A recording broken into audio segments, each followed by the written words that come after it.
Isa na naman nga pong obserbasyon ang napansin ng mga fans ng SB19.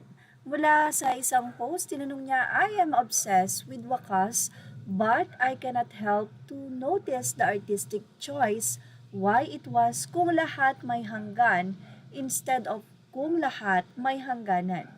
Sumagot naman ang isang fan at sinabing, Uy, this is a good topic. Grammatically, hangganan would be the more standard full form kung lahat may hangganan. So I had to adjust the first time I heard it, but artistically, hanggan feels more intimate and unresolved, which aligns perfectly with Wakas' whole emotional space. Emo, they're not really singing about an end, they're trying to hold on right before it. Well, sipa ng ilan, uy, Midin, napaisip din ako ba't hanggan yung ginamit, hindi hangganan. Ang isa ay sinabing hanggan is not an ending. It means a continuously loop or eternal, like buhay na walang hanggan or eternal life. When hangganan is definitely an end point, that is my take.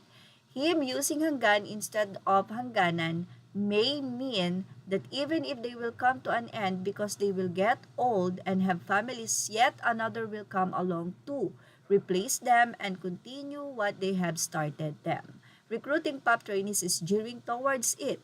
Nice point to observe the choice of word. Matalino talaga yang si Pablo, the brain of SB19 uniqueness. Narito pa ang naging usapan ng mga fans sa nasabing post. I trust the voice. Buti mabait yung sumagot, hehe. Meaning, although at some point, everything will end, yet at this point, it is still negotiable. Hanggan is also a standard Filipino word. Looping the song for 14 plus hours, already special with the recent tragedy in the family. Thanks, SB19. Well, matalino talaga si Pinunong Pablo. Mukhang sinadya niya talaga ang salitang hanggan at hindi hangganan dahil kahit na magkamukha silang salita, magkaiba po sila ng kahulugan. Hanggan at hanggang or hangganan.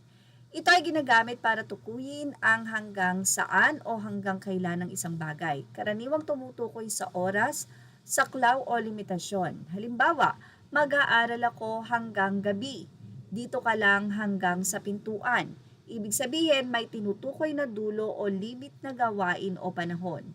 Ang hangganan, ito naman ay isang pangalan or noun. Tumutukoy sa pisikal o konkretong guhit o linya na nanghihiwalay sa dalawang lugar o bagay. Halimbawa, ang ilog ang nagsisilbing hangganan ng dalawang bayan. Nilagyan nila ng bakod ang hangganan ng lupa. Ibig sabihin, isang border or boundary. Well, ang hanggan or hanggan, limit sa oras o saklaw. Ang hangganan naman, mismong guhit o boundary. So, pag sinabi mong walang hanggan or sa dulo ng walang hangganan, ibig sabihin nga ito ay may boundary na or may katapusan na. Habang ang hanggan naman, ito ay limitado na isang oras o mga saklaw nito. So, ibig sabihin lang nun, yes, sa ngayon nagiging limitado sila dahil nga pagka nagkaka-age ka or mayroon ka ng ibang priority, ang grupo nagiging limitado. So, darating po yung panahon na ganun at aminado ang SB19 doon. Yan po yung meaning ng wakas. Pero ayon nga kay Pablo, pagka gusto nyo na hindi kayo magkalayo-layo, meron pa ring way. Katulad na lang ng kanilang negosyo or ang kanilang company na Onesie Entertainment na habang sila ay hindi pa tumatanda na husto at bata pa naman talagang SB19, sila po ay humuhulma na ng mga talento na kanila nga pong aalagaan at susubaybayan sa darating na panahon. At yan ang ating showbiz top update. Images are all credit to the rightful owners. Thank you for watching. Please like, share, and subscribe.